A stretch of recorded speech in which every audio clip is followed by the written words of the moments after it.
Hello guys and welcome to a new blog. ये Sakleshpura day 3 का second part वाला video है। अगर आपने इससे पहले वाले पार्ट्स नहीं देखे हैं तो प्लीज़ उन्हें जाके देखिए, बहुत मज़ा आएगा आपको।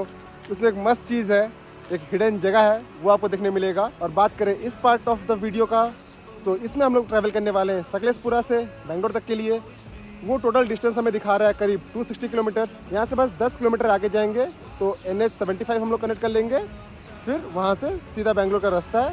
काफ़ी बढ़िया रास्ता है, तो मिलते हैं आपको रास्ते में। और ये लोकेशन देखो क्या बढ़िया है, ऊपर से रेलवे ब्रिज जा रहा है। ड्राइव शुरू करते हैं इस सुंदर लोकेशन से।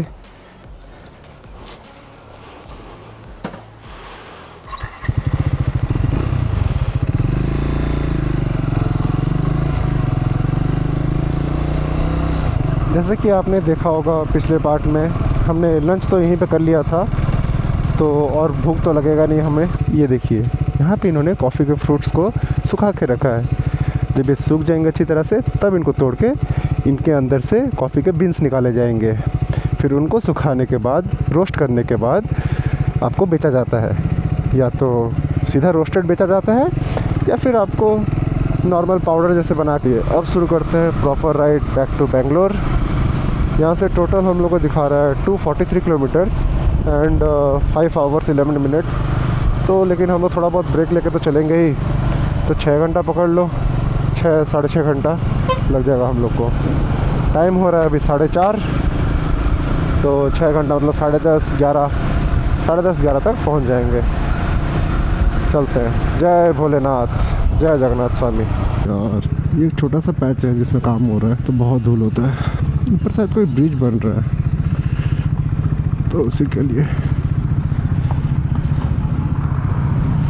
चलो यहाँ से ख़त्म ये वाला ख़राब रास्ता। ये एक ही ट्रिप में आके मेरे को अंदाज़ा तो हो गया कि सैडल बैग्स के साथ मेरे को कितना स्पेस मिल रहा है। और ये ज़्यादा कम भी नहीं है, लगभग पहले जितना था उतना ही है, क्योंकि ये इनका चौड़ाई मेरे हैंडल बार से बाहर नहीं जा रहा, तो सही है। और हाँ, सैडल बैग्स यूज़ करने का एक प्रॉब्लम तो है ही कि ये गंदा हो जाता है, बट छोटे गाड़ियों में हार्ड पैनियर्स लगाना वो मेरे को वर्थ इट नहीं लगता है। तो सैडल बैग ही मेरे लिए सही था ऑप्शन। एंड ट्राई करते हैं जब तक सूरज का रोशनी हो, जितना हो सके डिस्टेंस कवर कर लेंगे। अब देखते हैं नेक्स्ट 2 लेन रास्ता कब मिलेगा अपने को। और मुझे लगता है ये रास्ते से मैं पहले आ चुका हूँ।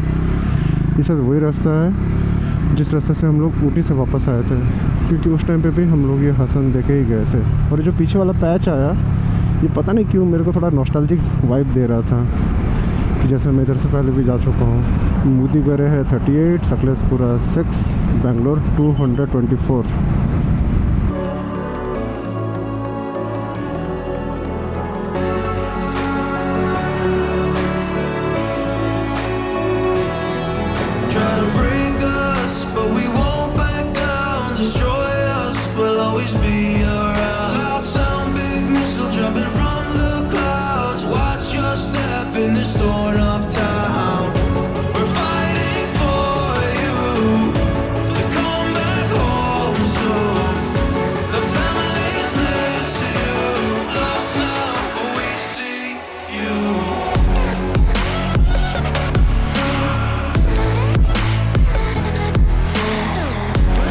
बेंगलोर 197, हसन 15, चन्नैयापटना 252।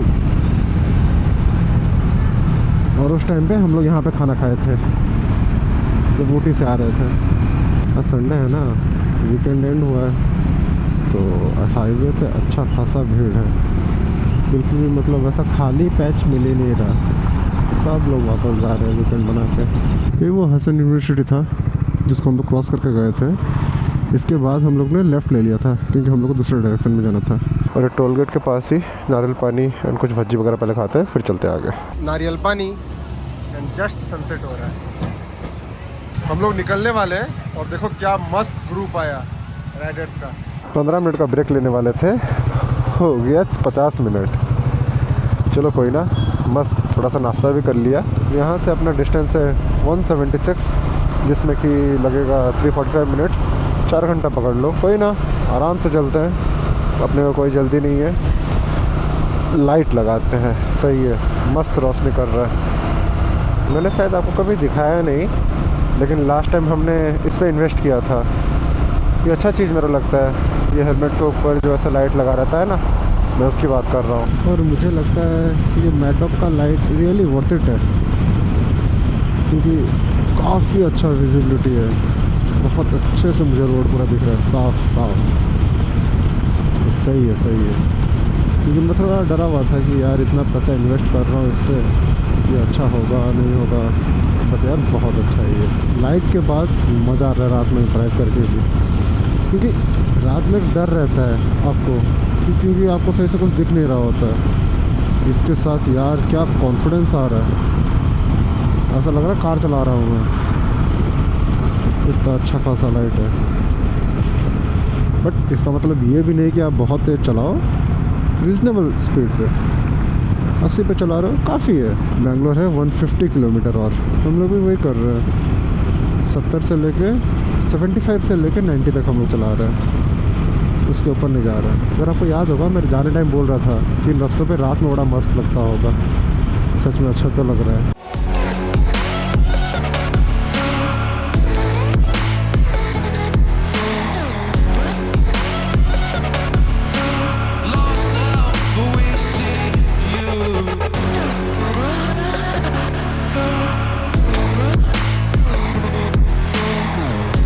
वाह, चैन एक मस्त बात बताया।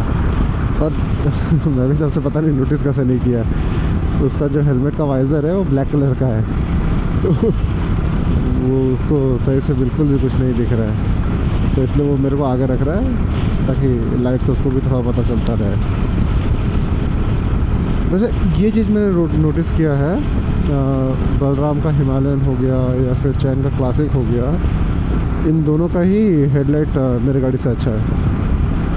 मतलब नॉर्मल लाइट तो सही लगता है, पर थोड़ा सा अच्छा है, मैंने फील किया है। ये बस देखो आते रहे लोग पूरा अंदर। आप इसी से अंदाज़ा लगाओ, आगे से आता हुआ कोई गाड़ी नहीं दिख रहा है, सारा गाड़ी जा रहा है, सब बेंगलोर वापस जा रहा है। सबका वीकेंड ख़त्म तो रिटर्न कर रहा है। बेंगलोर 92, कुनिगल 20, आने का ट्रैफिक और जाने का ट्रैफिक, पूरा रेड लाइट्स दिख रहा है, और वहाँ से गिने चुने बस गाड़ियाँ वापस आ रही है, मतलब इस तरफ जा रही है। ज़्यादातर सब इधर ही जा रहा है, सब वीकेंड ख़त्म करके बेंगलोर वापस जा रहा है। गाड़ी यार ऐसा होना चाहिए, कुछ ना करो चलता जाए, नहीं अब मेरे को समझ में आता है ये क्रूज़ कंट्रोल क्यों ज़रूरी है बहुत, क्योंकि आप कुछ टाइम तक ऐसे हैंडल मोड़ के रखोगे ना तो आपके हाथों में दर्द होने लगता है।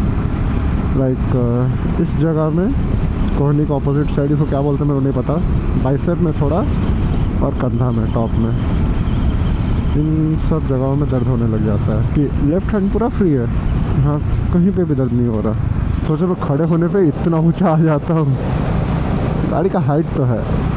और ये रहा चैन, कंधा दर्द तो ठीक है, बट अगर चैन का वाइज़र सही रहता ना, वो अच्छा खासा स्पीड मेंटेन कर पाता। और प्रॉब्लम ये हो रहा है ना, एक ऑप्शन ये भी है कि वाइज़र हटा के वो चलाए गाड़ी, बट वाइज़र जैसे हटा दे रहा है, इतना जो हवा आ रहा है ना, पूरा आँख पूरा लाल पड़ जा रहा है, तो वाइज़र डाल के चलाना चाहिए, बट उसका विज़न कॉम्प्रोमाइज़ हो रहा है, जो कि काफ़ी रिस्की है। बट कोई ना, वो ठीक मेरे पीछे पीछे रह रहा है, तो मेरे गाड़ी का लाइट से उसको पूरा दिख रहा है आराम से। और यहाँ जहाँ जहाँ ऐसे स्ट्रीट लाइट्स हैं वहाँ तो कोई प्रॉब्लम नहीं है। सारे नंबर प्लेट्स आप नोटिस करो जो प्राइवेट व्हीकल के हैं, सब के 05, 08, 01, 09 ऐसा ही सब है। यहाँ क्या हुआ, अच्छा टो हो रहा है, कुछ ख़राब हो गया होगा गाड़ी। चैन को लग रहा है उसका पीछे वाला चक्का पंक्चर है, पूरा सही है वैसा लग रहा है तेरे को। चैन को लग रहा है मे बी उसका टायर पंक्चर हो गया है, और देख के तो ऐसे समझ में नहीं आ रहा है हुआ या नहीं हुआ है, तो देखते हैं। नेक्स्ट जो पेट्रोल पंप आएगा वहाँ पर थोड़ा रुक जाएंगे। ओ भाई साहब, यहाँ तो हेवी जैम लग गया, और क्या धूल उड़ रहा है यार। कल पक्का मेरे को खांसी होगा, अगर आप लोगों को पता नहीं, मेरे को डस्ट एलर्जी है। मैं पहना तो हुआ हूँ बलकलावा वगैरह, बट स्टिल वाह।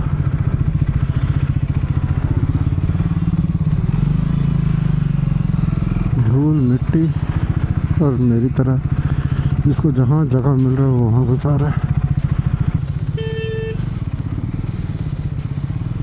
वहाँ शायद उनका गाड़ी थोड़ा सा टकरा गया। सैडल बैग्स है ना, वरना मैं तो कट वट मार के निकल जाता कब का।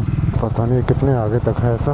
अरे अर्टिगा मालिक, थोड़ा जगह दे दो, थोड़ा सा जगह दे दो मेरे को ये चीज़ लिटरली समझ में नहीं आता है। ठीक है, आप नहीं जा पाओगे, लेकिन जो जा पाएगा उसको तो जाने दो। नहीं, हम लेफ्ट में घुसा के रखेंगे, ना खुद जाएंगे ना बाइक वालों को जाने देंगे। एट लास्ट निकल गए हम लोग। अब यहाँ से रास्ता ठीक होगा, नहीं होगा? नहीं है। यहाँ पे इनका एयर वाला बंद ही करके रखा है और कोई सुन ही नहीं रहा है। पेट्रोल पंप वालों का भी तो टसन कम नहीं होता। चलो आगे देखते हैं, कोई और मिलेगा तो वहाँ रुक जाएंगे। एक और पेट्रोल पंप पे रुके और यहाँ भी हवा के लिए कोई नहीं है, बट कोई गल ना, ये एक चीज़ मिला अपने पास है। लेके आया था मैं। ये बहुत इंपॉर्टेंट चीज़ है, ऐसी चीज़ें कैरी करना या बाइकर्स के लिए एक बहुत रेस्क्यू चीज़ है। देखो इतना से ये प्रिकॉम्प्रेस होकर इसको ऐसे क्लिप लगा के ये बंद हो जाता है आराम से। तुम इसको कहीं भी पोर्टेबल जगह बैग वगैरह पे लगा रख सकते हो। और देखो जैसे फ्लैट टायर हो गया, कहीं तुमको कुछ नहीं मिलेगा। क्या नहीं मिला? हम लोग पहले भी देखा था, वहाँ बंद था, ये भी बंद, दे ही नहीं रहा रात में कोई। इसलिए ये चीज़ सामने तब इसमें आपको दिख भी जाएगा एयर प्रेशर यहाँ पे मीटर पे कितना है क्या है। हाँ। और कम भी हो जाएगा आराम से। बस। ये साइकिल और कार बाइक हर जगह पे मतलब घुस जाएगा। काफ़ी सिंपल है, बस पैर ऐसे प्रेस करते जाओ। अभी देखो बता दिख रहा है 20 के आसपास। मैं देखता हूँ 32 कब होगा। एक्चुअली 32 नहीं 36 होना चाहिए, अपन भर लिए। हाँ 32 सामने का है। हो गया अपना काम। यहाँ पे हम लोग बेंगलोर घुसने के लिए जो आखिरी टोल रहता है वो क्रॉस किया जस्ट। क्या भीड़ है यार, बेंगलोर 28 लिख रहा हूँ, मुझे तो लगता था कि ये भी बेंगलोर के अंदर ही आता है। अब सिटी एंड ट्रैफिक शुरू भाई साहब। अच्छा सॉरी, ये वाला है आखिरी टोल, वो पीछे वाला नहीं। इसका तो मुझको ध्यान ही नहीं था। रास्ते पे मल्टीपल एक्सीडेंट्स हुए हैं, इसी सब की वजह से इतना जैम है। ओ भाई आप ये देखो, नाइस रोड में कितना लोग घुस रहा है। लास्ट टाइम जैसे हम लोग जहाँ पे मिले थे उस जगह का नाम है पेनेया। यहाँ से 3 किलोमीटर है, वहीं पे रुकेंगे। चैन फिर वहाँ से अलग चले जाएगा, मैं यहाँ से अलग चले जाऊँगा। चलो चैन को टाटा बाय बाय बोल दिए, अब निकलते हैं अपने रूम की तरफ। Bye bye. अब मैं भी पहुंच गया अपने रूम। ये वाला ट्रिप भी बहुत बढ़िया रहा, इसमें तो कुछ ज़्यादा ही एडवेंचर हुआ। अगर आपको मेरा वीडियो किसी भी रीज़न से अच्छा लगा होगा तो प्लीज़ इसे लाइक कीजिए, मेरे लिए कुछ कमेंट्स के रूप में अपने सजेशन दीजिए, अपने फ्रेंड्स एंड फैमिली के साथ मेरा वीडियो शेयर कीजिए। और अगर आपने मेरे चैनल को सब्सक्राइब नहीं किया then do subscribe to my channel. मिलते हैं आपसे अगली बार, तब तक चले bye bye, love you all.